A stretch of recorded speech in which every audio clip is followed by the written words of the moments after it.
How's it going, guys? We're back on the video here, and I did change my strategies a little bit, so we have a new strategies video here for October. I'm going to show you guys what's been working for me and what's made me successful in NHL 26 Hut. So make sure you guys leave a like, subscribe if you're new to the channel here. Let's hop into the video right now. So guys, to show you proof, I am in Diamond 2. I am in the top 100 of players on Xbox and PlayStation 5 right now in terms of just being in Diamond. You know, there's not that many people in Diamond in general. I think I'm, like I said, ranked like 70 or something right now, the entire leaderboard, Xbox and PlayStation combined. So obviously I win more games than I lose here, and obviously I play very good players, and I've beaten good players to get to this position. Now, how much do I win in Diamond? It's a little bit tricky. Diamond is very, very challenging.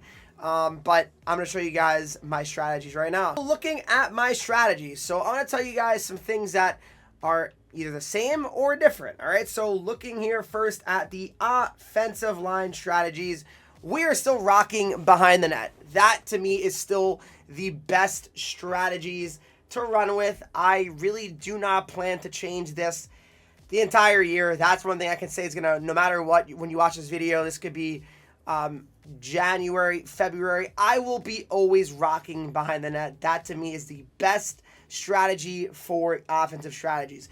Now I will say, if you like to play more of a shoot everything to the net, crash to net is probably more optimal, but not a big fan of overload at all, to be honest. So behind the net is still to me the best one to go with. Efficiency / energy, I put that one more towards the middle here. That one's still kind of around the same here as well. Don't block / block. Also in the middle, because if you put it all the way on block at 10, you run into the issue where your AIs actually end up screening your goaltender, and then you give up a lot more shots that you probably feel like, how did that go in, right? You don't want that to happen. You just really don't.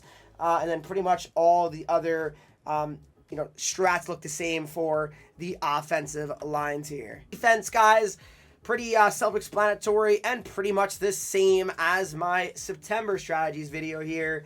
Hold line / pinch, simply put it on 0. Cycle / shoot, also put it on 0. One thing I'm going to also mention before we go too deep into the strategy video is that, guys, just because you're following my strategies doesn't mean you're going to instantly win every single game now the rest of the year. That's just not the way it is. Listen, these strategies can help you, but it's not an absolute game changer to the point where you use my strategies, you win every game, and you're going to be in Diamond.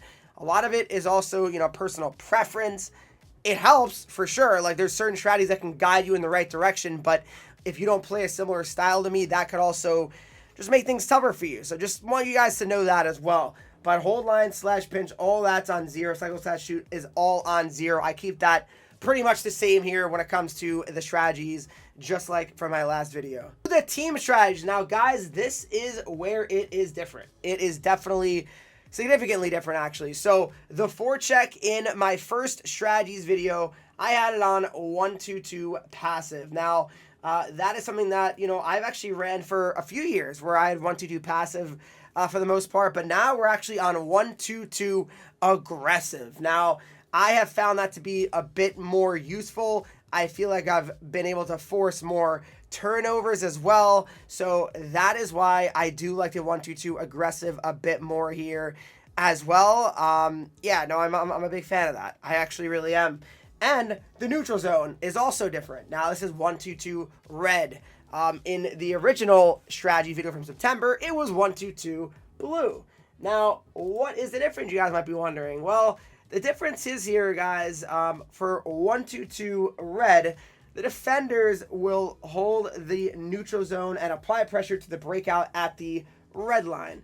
Of course, 1-2-2 blue, guys, the defenders will hold the neutral zone and apply pressure to the breakout at the opposing blue line. So this strategy, to me, I find to be a bit more beneficial here, and the reason why is because it holds the neutral zone and applies pressure to the breakout at the red line. So it's more so defending the red line and hopefully making it a lot harder for the other team to get through the neutral zone. That is why I use it. I found it pretty effective. I don't give up a ton of goals anymore here, at least, off the rush, not really. it's definitely helped because a lot of times, guys, I feel like I will give up goals off the rush. Like in zone, I feel like I can defend, very, very well. I kind of recognize, what players are looking for here, especially very good players. You can kind of learn their tendencies and understand what they're looking for, on a game-to-game basis, especially when you're playing ranked game guys like me and Diamond. You're playing a lot of the same players.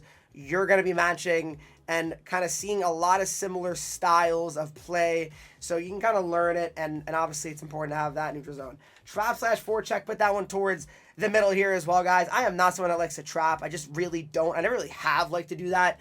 Maybe like back in the day, like we're talking like NHL, like 16, 17, I would try because I know like some other like, I probably watch some like YouTube videos, honestly, like you guys might be watching for best strategies. I probably watch some other YouTubers like in the past, like for Henreek, How to Chell, those type of guys, and try to copy their strategies because back then I feel like the trap was a lot more effective and efficient. Not as much now, but it certainly can work. Defensive pressure, puck side attack, that is still exactly the same from my first strategy video. Defensive strategy also on collapsing. I just don't think you should change it from collapsing. Tight point, think is awful. I feel like especially this year because DDD one-timers aren't, going in at insane rates. So I don't think you need tight point on to try to block every shot. I just don't really feel like, even with tight point on, I don't really think it's that great anyway. Like I don't really think you're blocking so many shots and DDDs are not going in. I feel like they still can very much so go in the hockey net. For the offensive strategy, I put it on standard here to start. As I mentioned in every single strategy video that I ever make, guys, this is something that is subject to change. If I'm not able to score any goals, say it's a third period, I'm down 3-1, certainly I am upping the offensive pressure to more than likely full attack. But to start of a game, I do it on standard because you don't want it to be on full attack to start the game because then you're going to get all these opportunities, odd man rushes, tons of breakaways, and you're going to be like, what the hell is going on? So definitely put it on standard to start. The control breakout, strong side slant, been running that for a few years now as well. Definitely think that one is worth keeping there as well.